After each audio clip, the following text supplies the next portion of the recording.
Welcome back to Drawing for Everyone, and in today's session we're going to work on part 2 of how to draw apples. The last day we worked on the idea of the outlines, and I hope you got on well with your drawing of outlines. And remember that a well constructed drawing, an outline drawing, can create a great sense of depth and form, but for the real sense of tactility, the real sense of volume, the real sense of weight, this is conveyed through light and shade and the tonal ranges that you use in terms of the be it in pencil or in colour, to create that feeling, as I said, of being almost able to pick up your objects. Now, it's most important that you, as per video number 1 I was saying to you about enjoying yourself and having some fun, we will persist in that same approach throughout this entire series. So it's always about having some fun and enjoying yourself. So as you follow along with me today, either with my drawing or with your own drawing of whatever composition you set up, it's important to take the same approach. Don't take it too seriously. Let yourself go, have some fun and enjoy it, and let's see what that result itself brings about. Here's a handy little tip which I think you will find useful if you're working from a colour photograph. Again, as a beginner you might find it difficult to understand the tonal greys that you need to understand. So for example, what tone of grey works to represent red or orange or yellow or green or blue, be they lights or mediums or darks. So what you can do is either on your camera or on your phone, convert the colour photograph into a black and white mode and print that off and use that, and it'll give you a good head start in terms of being able to look at the tones of grey that you need, and it'll help you just to gain a sense of understanding and insight into the various different ranges of grey. I now need to start looking at tonal values. Now, the one thing I never do is I never rub out my guidelines. I always leave them in for the most part at this stage. If I think they're a hindrance, I'll take them out, but by and large I tend to allow them to become absorbed into the drawing as I build into it as I go along. I'm going to just put in a shade into everything, and I'm going to use what's known as a hatching stroke. A hatching stroke is lines side by side. Okay, now those lines can be very tightly applied, so they're really tight together, and you can see that when they're spread out you don't get quite as much shadow. When they're together you get a lot more definition. So hatching is lines side by side. Cross hatching then is when we come back in a different direction this way, and what you're doing is that by building up in a different direction you're creating a little bit more strength into the tone itself. Now it can go in straight lines, it can go in curves, it can go in little squiggles. There's no right or wrong way. At the end of the day, while there are techniques in painting, those techniques are adaptable to suit your needs in both your drawing or your painting. There's no technique that's cast in concrete. It's entirely up to you how, once you've learned these techniques, how you adapt and utilize them. And I suppose that's where practice comes in. It builds enough confidence to give you the ability to feel that you can take these techniques and utilize them, change them, model them to suit your needs and your sense of expression. And that's what's important over a period of time, is just to give yourself that confidence and that understanding that it's entirely up to you. And that's the beauty of art. It's not the same as what everybody else expects. It's entirely up to you to utilize it in the way that you feel you wish to. So I'm going to start over on the left hand side, and I'm going to just put in a broad hatching stroke overall into this. I'm just filling in the spaces broadly. Now I see, actually I will take out that line that sits there because I think that doesn't need to be there at this stage. Just put that back in.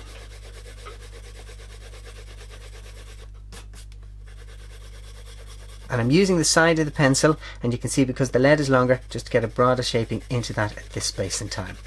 From there I'm going to do the same with this piece over here. Now if you wish, don't feel you have to work on the whole 3 elements if you don't wish to. If you want to just focus on the big one or this one, by all means feel free to do that. And again at the segment I'm going to just put it in.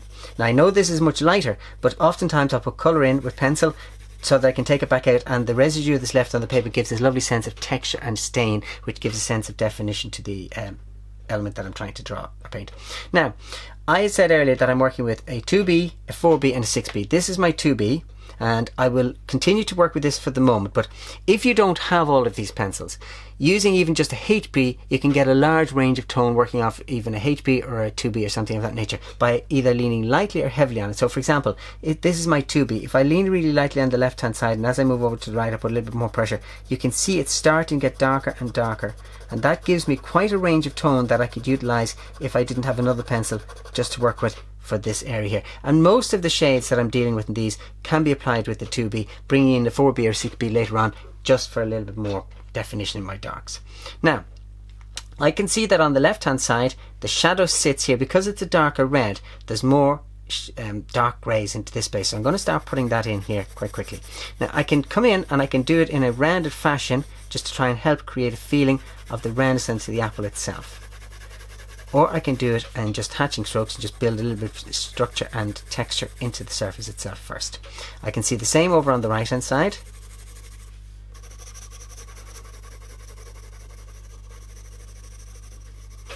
So all I want to do is just broadly mark in where my basic lights and darks are.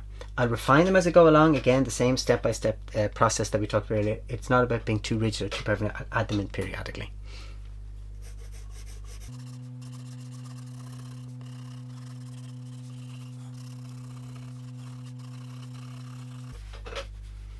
The same now with this. I'm going to put in some darker shadows onto the skin. There's a shadow coming across here, I mark that in, and there's a shadow from this apple cast onto this apple. You can see it's a lovely soft rounded shape there. Again, using a hatching stroke, the lines side by side, I'm just going to put those in there. And then down to the sliver, there's a little bit of shadow coming across there, and then this side is somewhat more shadow because my light is coming in obviously from the top left hand side here. You can see my light coming in, so there's a spot of light here and here. There's a little bit of soft light there, and that reflects the little indentation into the surface of the apple. You can see the light cast across here, the shadows cast, and you can see the light on this side with a small bit of shadow, and the same here. And then into the shadow itself, I'm going to put a broad sense of colour. And what that does is, apart from the feeling of design, it also places the apples firmly onto the surface, so it creates a little bit more depth. And you'd be quite light and free with the application of your pencil at this stage. As I said, we don't want to be too neat and tidy. And that's stage 4. So now we've given a little bit more feeling of three-dimensionality through some basic shadows and tones in terms of describing where the lights and darks are. From here on out, it's all about adding in subtle detail in terms of your colours to create something a little bit more dramatic. And you know, again, you don't have to do this. There's different ways to shade. We can, for example, you can shade in a very light, fluid fashion where you just have still a sketchy style in your shading, or you can decide to go much more towards a photographic approach. Now, obviously, the photographic approach requires much more layering and a much longer time to create that sense of depth and weight and volume.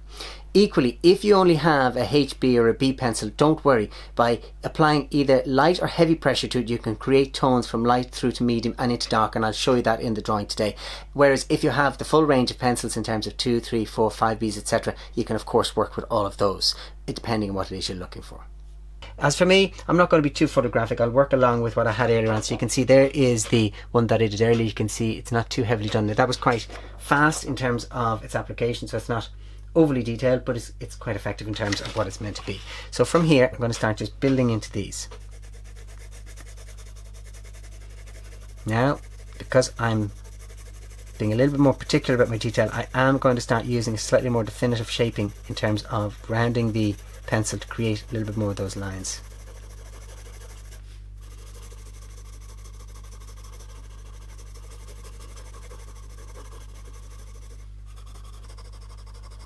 Some darkness will start to give a little bit more depth into these spaces, but it's important never to go too dark too quickly. So always hold back on putting in your darks, particularly if you're dealing with 4, 5, 6 and above those grade in B pencils, because once that sort of darkness goes down onto your paper, it's exceptionally difficult to take it out. And even with the best rubbers in the world, it won't always come out, and you're oftentimes left with marks that you don't necessarily want. So always leave it till towards the end to layer up the really, really strong dark tones, because trust me, if you spent hours and hours working on a drawing only to find that you put your darks in too soon and you don't want them and you can't take them back out, it can be extremely frustrating.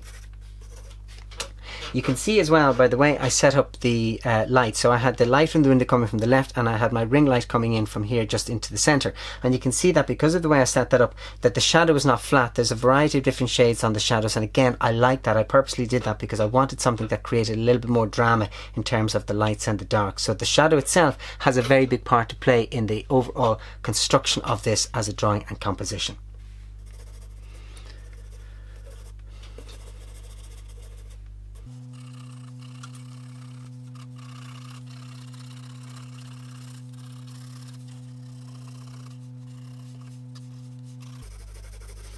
Now I'm allowing the shade from the pencil, from the apple here, the shadow on this side is merging slightly with this, so the shadow here is camouflaging the definition of the line between the apple and the shadow it's casting. So I want to make sure that I establish that now. So I'm putting the shadow, I'm letting the hatching lines go from this section down into the shadow to create that little bit of confusion. Now, just so we understand, This here is what's known as a cast shadow. Cast shadow. These areas here and here would be mid-tone. So the likes of these spaces and these spaces. And then of course we have our lights, which are here, here, here. Then we have our lights. And then of course we have our highlights, which are in these sections, which I haven't fully finalized at this stage. So some parts of this and some parts of these will be brighter again, and they will be our highlights. So it's important again just to be wary of where they are. Now from there,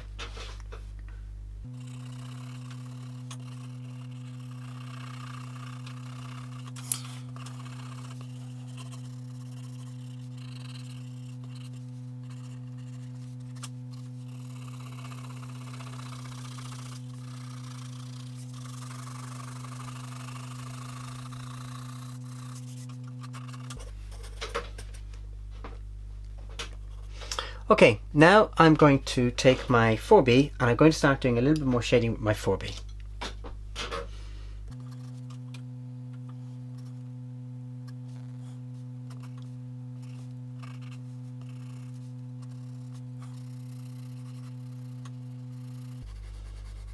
As you can see, I'm using the side of the lead, and this is the advantage of having a long lead. I'm using the side of the lead here to put in some softness rather than the point. The point can be very linear and as a consequence quite harsh, whereas this way, because I'm using the side of the lead, it allows me to have a little bit more softness, which I want to create in the softness of the shadows and in the gentleness between the lights and the mediums and the darks. Whereas if I'm too harsh, it can end up being just simply that, too harsh.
Now, as you can see, I've been layering up my darks.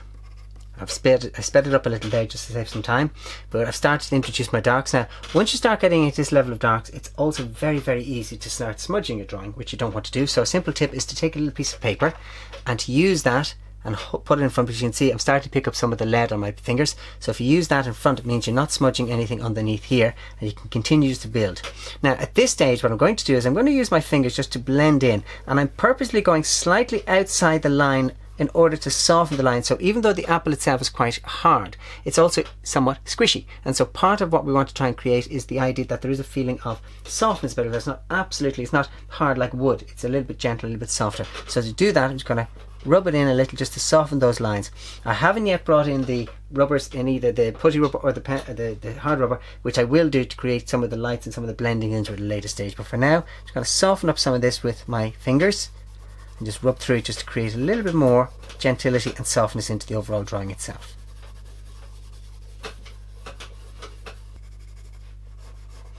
You can see there's a reflection here because the ground is lighter, so that light there is reflecting back up and hitting the side of the apple there, giving you a little bit more light.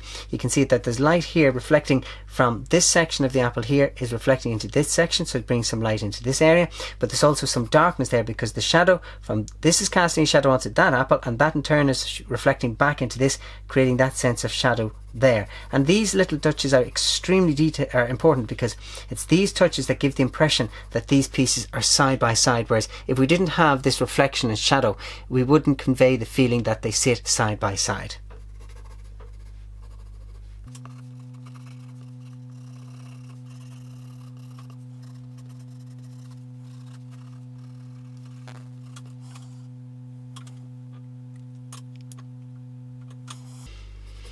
So now, at this stage I'm going to pause for a little bit, and I'm going to take my rubber and I'm going to start using that just to create a little bit of softness and light here and there. So the idea of the little bits of light that I see here, you can see the putty rubber is really good. You can see it takes out those little bits of light very quickly and very easily around this area, around the crown of the apple, just to help give that a little bit of softness. To clean up outside the edges as well. I'm going to flatten the rubber, so this is where this is very useful because you can knead it into different flat spaces or points or lines as part of your technique. I'm going to just use that to soften in a little into these spaces. I'm going to take some colour out of this, some pencil out, and give a slightly fresher, brighter feeling into that. You can see the colour really starting to lift. I'm not going to take out all of the colour. I want a little bit of texture still showing through because the apple is not the centre, the cutout is not perfectly flat and smooth. And the same here. I'm going to just take some of that out at this point, and I'm chopping into it to get that slightly textural effect that the surface of the apple has where it's cut.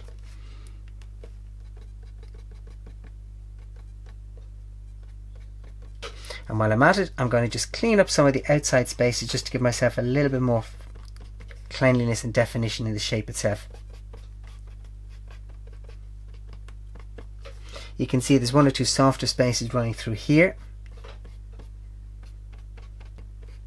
So the putty rubber is very much part of your technique. You can use it for softening, for blending, as well as for taking out colour. And for putting in highlights, of course. Now I'm just going to flatten it. Now if you don't have, you can use what I do. If I don't have a putty rubber, I take a normal, this is just a normal children's rubber. I take a section of that and I cut it, and I can use that for the sharp lines. And I can just take out little bits so you can see the detail coming in quite easily into those spaces there, and the same on this side. So you don't have to have a putty rubber, you can use a normal rubber.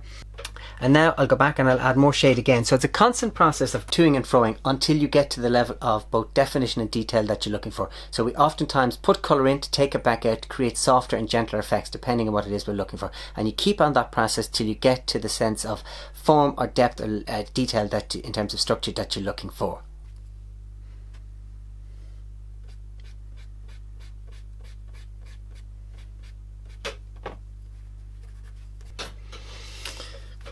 Okay, just about there. As you can see, I've layered up into quite a definite sense of the drawing itself, but I'm not trying to be too photographic, but there's a decent sense of realism about what I've done in terms of the three pieces themselves.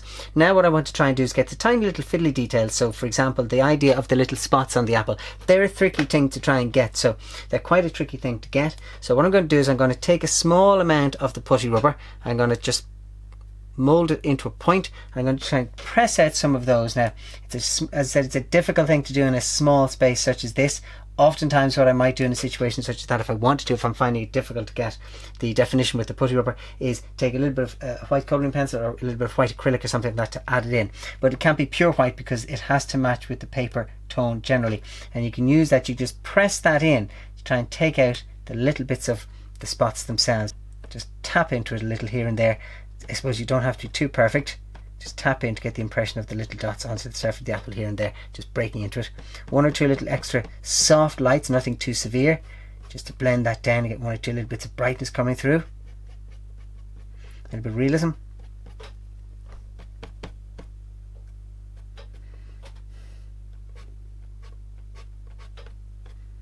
And clean up the spaces around if there's anything in terms of smudges or things of that nature that you don't want to have in on the drawing itself, just to give a little bit of freshness to it. And that's it, we're pretty much there. Just soften that a little, that's a bit, or rub that down a little, it's a bit too bright into that space.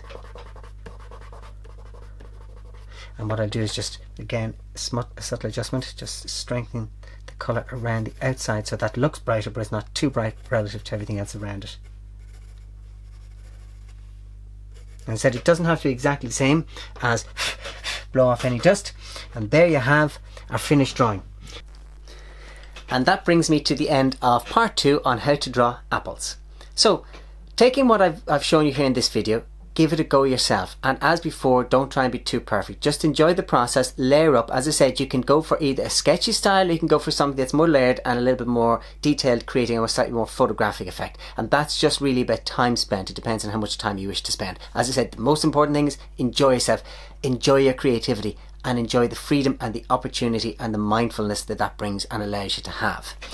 I will be back with another video in another day or two, and I think what I'm going to do is I'm going to do an oil painting demonstration of this particular composition, because I think it would be nice to follow up on that, given that was to start with. And I would also show you some ideas if, as I said before, you don't have any paints, you're just working with your kids' crayons or markers. I'll take a sample of how to use crayons and markers and how you could create something in the same vein with colour, creating a little bit more excitement. And again, all of it is just down to the idea of engaging with your creativity and having some fun with that same creativity. In the meantime, look after yourselves, and I will look forward to seeing you soon. Bye for now. Bye. Oh, and don't forget to subscribe to keep up to date with any new videos that I post as well. Okay, I'll see you soon. Bye for now. Bye.